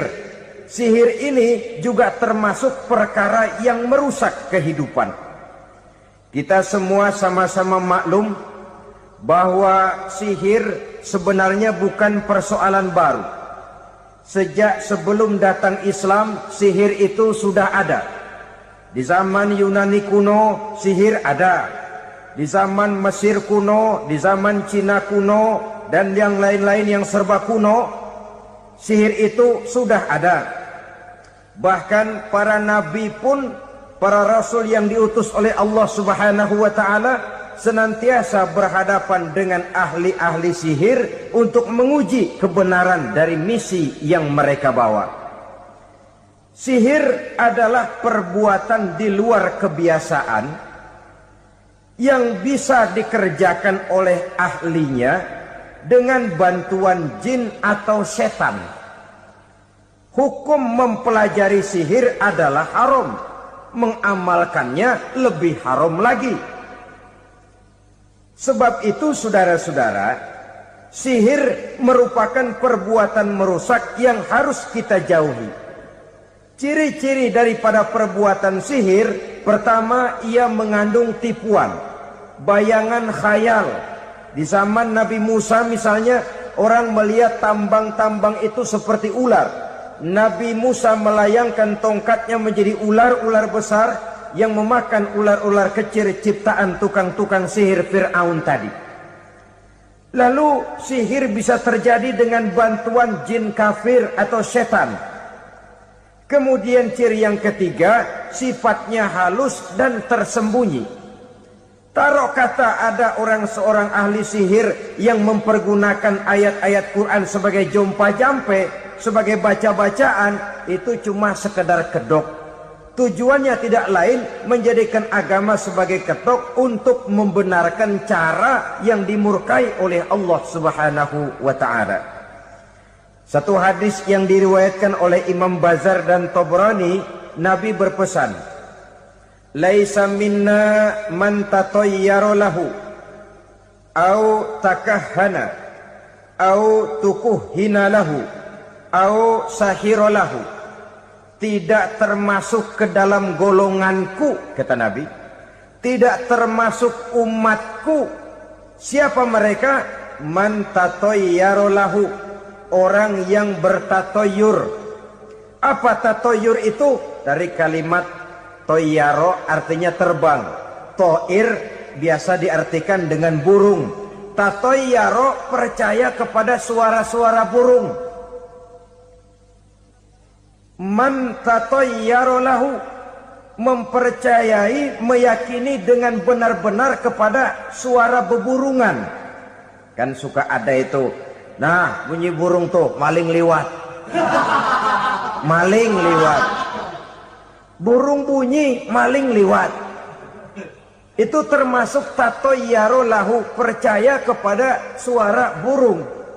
Kan aneh kalau suara orang nggak dipercaya, suara burung malah dipercaya. Ada ustadz ceramah, kiai ngaji, nggak mau didengerin, burung dengerin bener. Nah, suaranya dari sebelah mana? Belah kulon. Nah, itu tandanya ano. Habis dihitung-hitung. Itu termasuk tatayyara lahu. Au takahana, atau bertenung, au tukuhina, atau minta ditenungkan, au sahirolahu, atau melakukan perbuatan sihir, atau minta disihirkan. Laisa minna, tidak termasuk ke dalam golonganku, kata Nabi. Sehingga dengan demikian saudara-saudara, menghadapi sihir dengan sihir sekalipun termasuk perbuatan yang tidak diajarkan oleh agama. Kita kan mempelajari sihir untuk jaga diri. Tidak apa-apa, yang dilarang mengamalkannya, dilarang juga mempelajarinya. Sebab orang kalau sudah mengetahui, biasanya lalu terangsang untuk mencoba. Kalau percobaannya berhasil, biasanya terangsang untuk coba lagi dan coba lagi. Pada akhirnya ketagihan, lalu beralih menjadi profesi, apalagi itu nanti bisa mendatangkan hasil uang. Saudara-saudara kaum muslimin rahimakumullah, kita manusia makhluk nyata. Kita hidup di alam nyata, terikat oleh sunnatullah, causality. Oleh karenanya, bagi kita keyakinan yang penuh, keikhlasan di dalam bertuhankan Allah, penyerahan diri sepenuhnya hanya kepadanya, itu sudah merupakan obat penangkal yang sangat ampuh agar kita tidak terkena penyakit-penyakit yang dibuat oleh setan dan para pembantunya. Sehingga beberapa ayat Quran mengajarkan, misalnya a'udzu bikalimatillahi tammati min syarri ma khalaq, atau bismillazi la yadurru ma'asmihi syai'un fil ardi wala fis sama, dengan menyebut nama Allah yang tidak bisa mendatangkan bahaya sedikit pun, dari baik yang datang dari langit maupun yang datang dari bumi. Jiwa yang kosong dari keyakinan yang penuh kepada Allah, jiwa yang penuh was-was dan ragu-ragu, itu yang mudah terserang oleh penyakit-penyakit yang dikerjakan oleh para tukang-tukang sihir, yaitu oleh setan dan seluruh para pembantunya. Kemudian hadis kedua yang diriwayatkan oleh Imam Ibnu Hibban, Nabi bersabda, la yadkhulul jannata mudminu khamrin wala mu'minu bisihrin wala qati'u rahmin. Tidak masuk surga. Ini Nabi yang bilang, tidak masuk surga. Siapa itu? Pertama, mudminu khamrin, orang yang berkekalan dalam mabuk. Selalu mudminun itu sudah menjadi perbuatan rutinnya, tidak kapok-kapoknya, teler seumur hidup. Mudminu khamrin, tidak masuk surga orang yang selalu bermabuk-mabukan. Yang kedua, wala mu'minu bisihrin, orang mukmin tapi main sihir. Ini juga oleh Nabi diperingatkan, tidak akan masuk surga orang mukmin tapi suka main sihir. Wala qati'u rahmin, dan tidak juga orang yang memutuskan silaturahmi. 3 macam manusia yang diperingatkan Nabi tidak akan masuk surga: orang yang selalu mabuk, orang mukmin yang main sihir, dan orang yang memutuskan silaturahmi. Saudara-saudara kaum muslimin rahimakumullah. Lalu orang berkata, kenapa dilarang kita bersihir? Padahal Rasul sendiri kan punya mukjizat. Nah, kita memang harus membedakan antara mukjizat dengan sihir. Dalam kehidupan agama kita kenal ada yang namanya mukjizat, ada yang namanya karomah atau keramat biasa diucapkan, ada yang namanya maunah, ada yang namanya irhas, ada juga yang namanya sihir. Kesemuanya ini berbeda, saudara-saudara. Yang dinamakan mukjizat itu khusus untuk para rasul saja. Satu kejadian luar biasa yang terjadi dilakukan oleh Rasul atas izin dari Allah Subhanahu wa ta'ala. Perbedaannya dengan sihir jelas. Sihir dari setan, mukjizat dari Allah. Sihir bisa dipelajari, mukjizat tidak.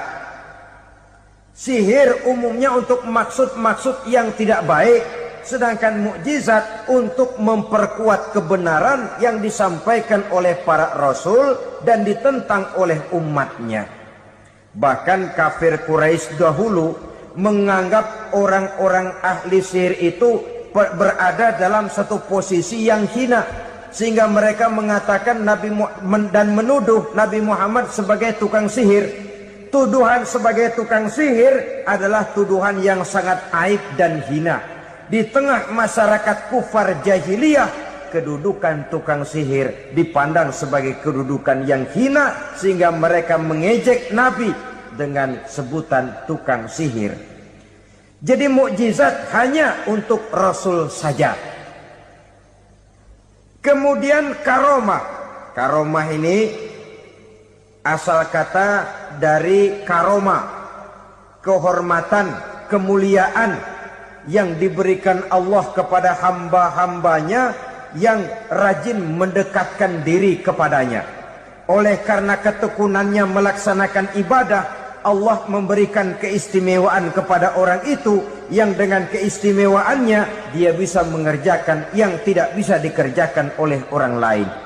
Karomah hanya bisa dicapai dengan prestasi ibadah. Kalau sihir, mau ibadah apa enggak, asal dia belajar, bersatu dan berteman dengan setan, memenuhi persyaratan-persyaratan setan, biasanya lalu bisa. Sedangkan karomah tidak mungkin terwujud tanpa orang mendekatkan diri sedekat-dekatnya kepada Allah Subhanahu wa ta'ala. Maka kita lihat biasanya orang-orang yang punya ilmu sihir, mukanya rata-rata nggak enak dilihat. Kumuh, jauh dari air wudhu, jauh dari sujud kepada Allah, malah berteman dengan setan, menjadi pelayan-pelayannya setan. Saudara-saudara, adapun maunah, keistimewaan yang diberikan Allah kepada hamba-hambanya yang belum sampai kepada tingkat wali. Tapi orang itu lebih banyak kebaikannya daripada kesalahannya. Umpamanya, saudara jalan bertiga di pinggir jalan.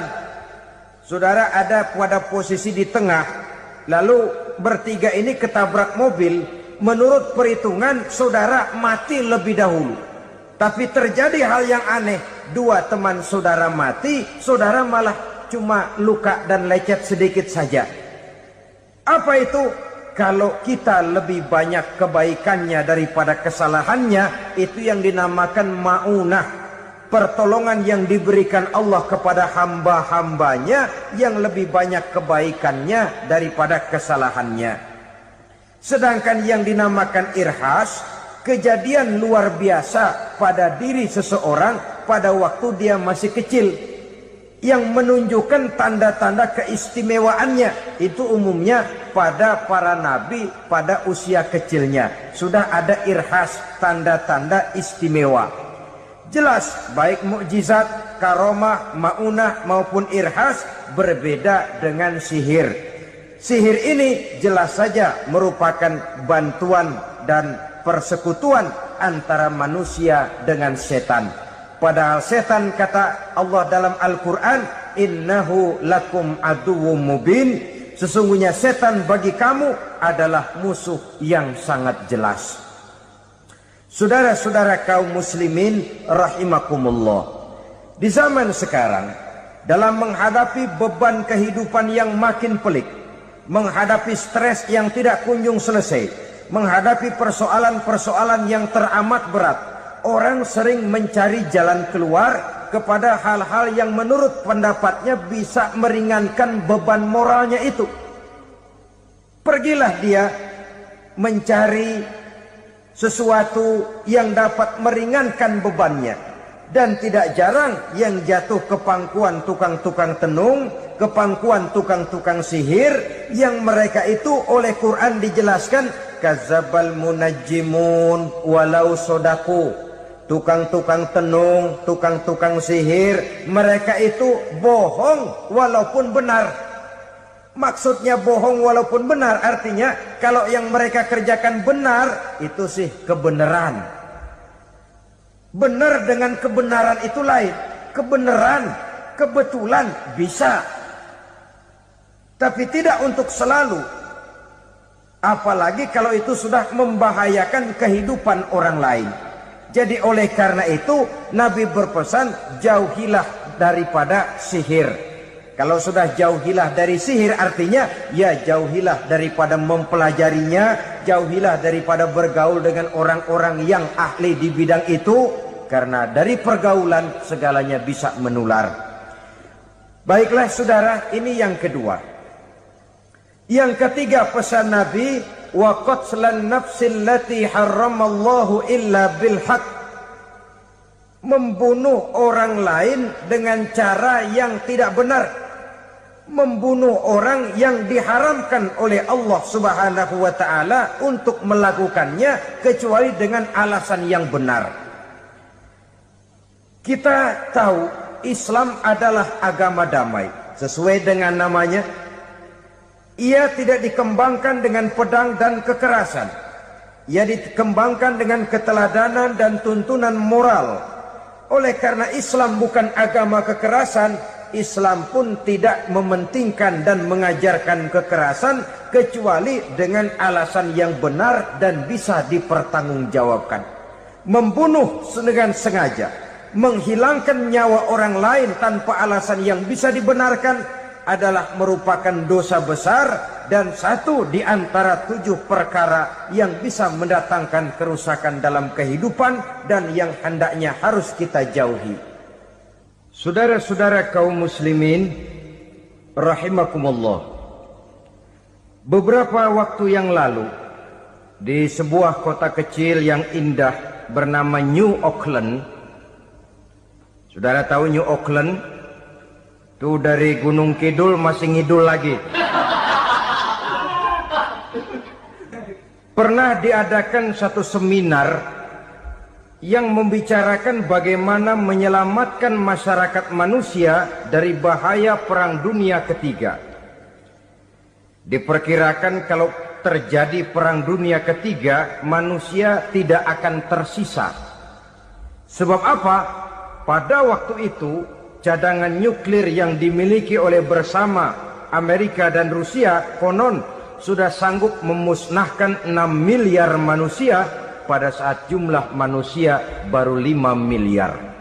Jadi kelebihan nuklir dunia ini. Kalau terjadi Perang Dunia Ketiga, sulit manusia untuk tersisa. Maka dibahaslah di dalam seminar itu, wah, supaya tidak terjadi Perang Dunia Ketiga, maka perlombaan membuat senjata-senjata canggih, alat-alat pembunuh modern harus segera dibatasi. Dibahas, tidak mungkin kita membatasi perlombaan membuat senjata. Kenapa? Makin maju ilmu dan teknologi, makin canggih senjata yang ditemukan. Atom sudah meningkat menjadi nuklir, nuklir sudah meningkat menjadi neutron, dan kita tahu bom yang bernama neutron ini bom yang cukup membunuh tanpa perlu merusak. Artinya kalau dia diledakkan di kota kita ini, bangunan utuh, jembatan tidak ambruk, rumah-rumah tetap berdiri, tapi semua yang bernama hidup mati. Itu katanya lebih sopan dari bom atom. Sebab kalau si atom ini sudah membunuh, merusak pula. Neutron cukup membunuh saja tanpa perlu merusak. Jadi majunya senjata-senjata teknologi sebagai akibat yang logis dari kemajuan ilmu pengetahuan ini tidak bisa kita batasi. Dan memang sebenarnya yang bahaya bukan senjatanya, tapi manusia yang mengendalikan senjata itu. Mereka kembali kepada prinsip the man behind the gun. Bukan senjatanya yang bahaya, tapi manusia yang mengendalikan senjata itu yang bahaya. Walaupun senjatanya modern, katakanlah model M16 umpamanya, kalau yang mengendalikannya orang beriman, insya Allah aman. Tapi biar megang cuma senapan angin, kalau yang megang orang brutal, ngeri kita deket-deket. Apalagi kalau memang bukan ahlinya menggunakan senjata, bisa ngeker kaki kena jidat.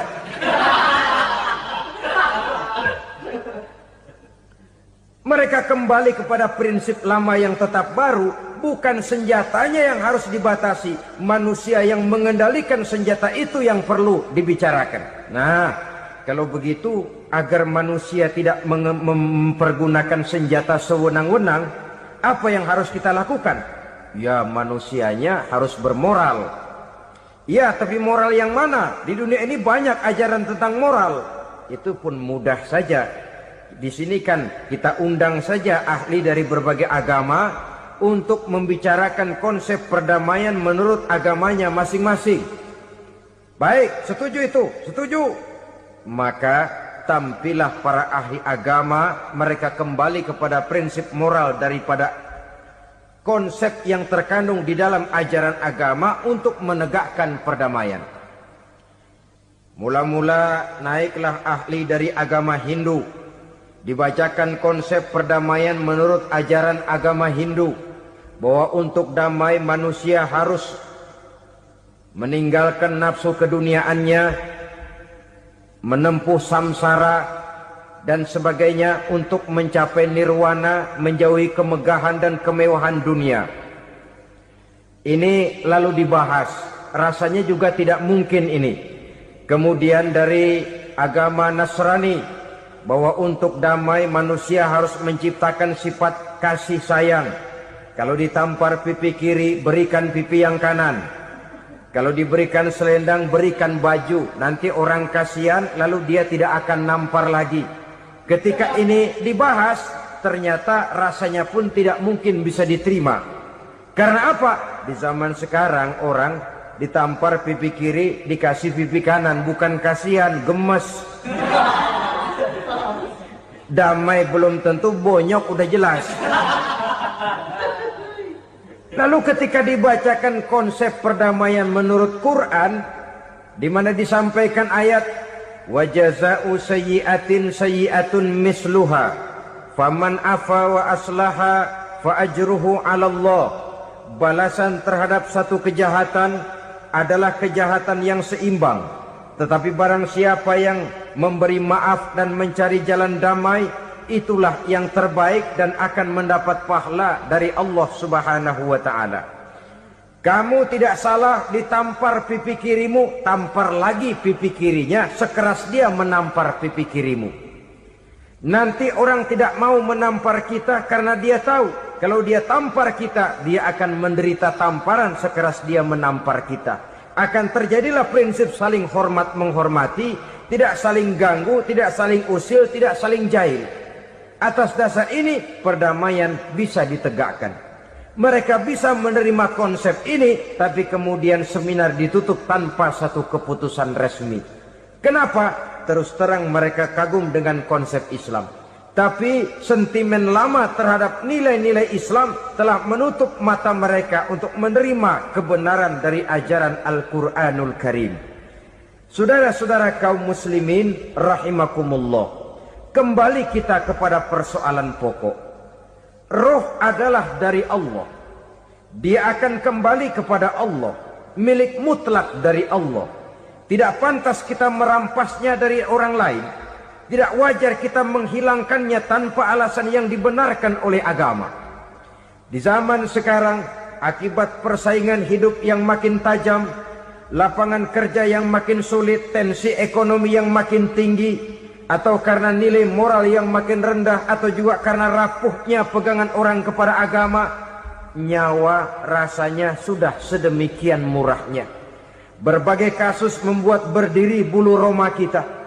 Ada mayit, ada manusia dipotong 6, dicincang macam kambing. Ada yang dipotong 5, ada yang dipotong 13, dikardusin, dibuang ke tempat sampah. Inna lillahi wa inna ilaihi raji'un. Gejala apa ini? Kanibalisme. Manusia sudah demikian sadisnya. Manusia sudah sedemikian buasnya, sehingga sesama manusia diperlakukan seperti hewan. Padahal hewan sendiri belum pernah macan makan macan, bagaimanapun buasnya macan. Belum pernah serigala memakan serigala, bagaimanapun brutalnya serigala. Tetapi manusia makan manusia di zaman sekarang kadang jadi kenyataan dalam kehidupan kita. Kadang persoalannya remeh saja. Soal uang 200 perak, pisau bicara, nyawa melayang. Soal rokok sebatang, celurit bicara, nyawa melayang. Soal-soal yang sama sekali tidak prinsip, begitu mudah kita menghilangkan nyawa orang lain. Padahal Nabi pernah memperingatkan, apabila dua orang muslim sudah berkelahi dan berbunuh-bunuhan, al-qatil wal maktul finnar, yang membunuh dan yang terbunuh dua-duanya neraka. Sahabat heran, ya Rasul, kalau yang terbunuh, kalau yang membunuh masuk neraka itu sih wajar, tapi yang terbunuh kenapa neraka juga? Beliau menjawab, dua-duanya sudah punya niat untuk saling membunuh. Niatnya itu yang diponten. Yang terbunuh cuman lagi apes aja, keduluan dia. Umpama tidak terbunuh, pasti dia yang akan membunuh. Oleh karenanya al-qatil wal maktul, yang membunuh dan yang dibunuh finnar, dua-duanya masuk ke dalam neraka. Islam menghormati kehidupan. Tidak hanya terbatas kepada sesama muslim, orang-orang yang berlainan agama pun yang mau hidup berukun, damai, berdampingan dengan umat Islam, jiwa mereka, darah mereka dilindungi oleh nilai-nilai Islam yang disebut dengan kafir zimmi ini. Mengganggu mereka sama saja dengan mengganggu aku, kata Nabi. Jadi oleh karena itu, sayangilah sesama. Kehidupan adalah anugerah Allah, bukan wewenang kita untuk mencabutnya dari orang lain. Bukan wewenang kita untuk merampas dan menghilangkannya dari orang lain. Apa yang tidak enak terjadi pada diri kita, begitu pula lah apabila terjadi pada diri orang lain. Sehingga Nabi mengatakan, la yu'minu ahadukum hatta yuhibba li akhihi ma yuhibbu li nafsihi. Belum dikatakan beriman seseorang kamu apabila dia belum mencintai saudaranya seperti ia mencintai dirinya sendiri. Apa yang enak dirasakan oleh orang lain, enak juga dirasakan oleh dia. Mengukur orang lain dengan diri sendiri. Kalau orang lain tanpa salah saya fitnah, kalau saya tanpa salah difitnah orang, enak apa enggak? Enggak, orang lain juga begitu. Kalau orang lain tanpa salah saya tempeleng kepalanya, enak apa tidak? Tidak. Orang lain juga begitu. Yang tidak enak terjadi pada diri kita, tentu tidak enak juga kalau terjadi pada orang lain. Mengukur orang lain dengan diri sendiri. Sehingga tidak timbul sifat egois. Tidak menari di atas bangkai orang lain. Tidak mendirikan kebahagiaan di atas untayan air mata orang lain.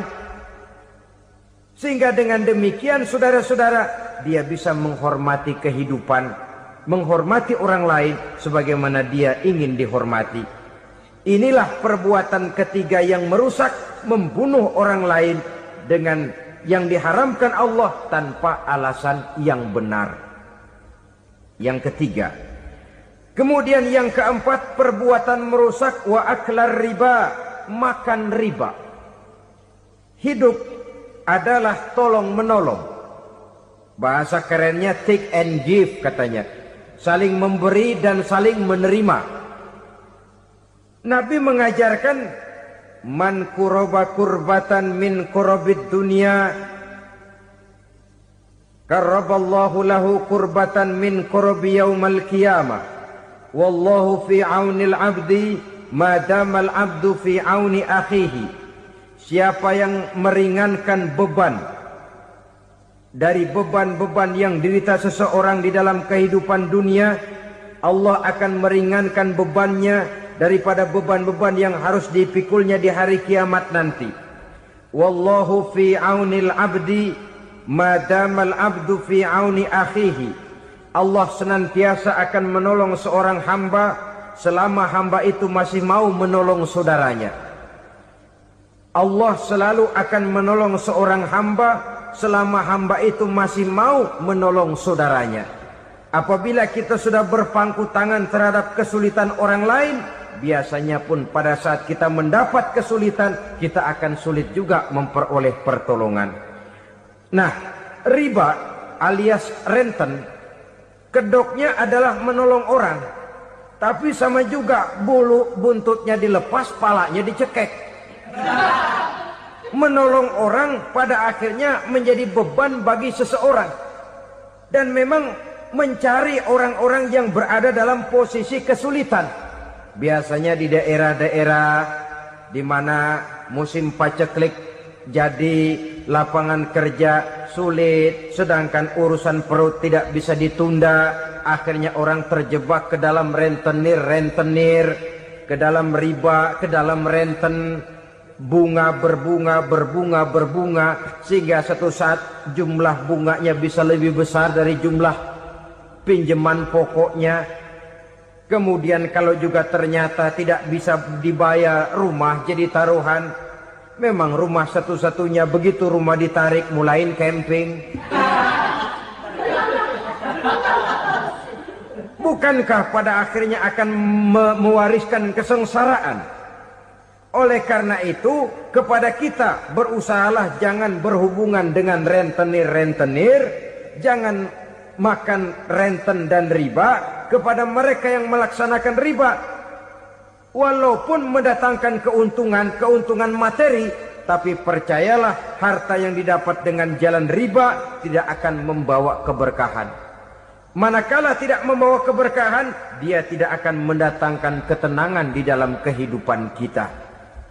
Oleh karenanya, memakan harta riba termasuk perbuatan yang merusak sendi-sendi kehidupan sosial, merusak kehidupan orang lain, merusak kehidupan masyarakat, tetangga, pergaulan, dan sebagainya. Yang kelima, wa akla malil yatim, memakan harta anak yatim dengan cara yang zolim. Nih, memang lezat. Anak yatim itu nggak tahu urusan apa-apa. Kita diamanahkan untuk mengurusinya. Kadang-kadang dibentuklah panitia penyantunan yatim piatu. Yatimnya mah tetap kelaparan, panitianya yang pada gendut.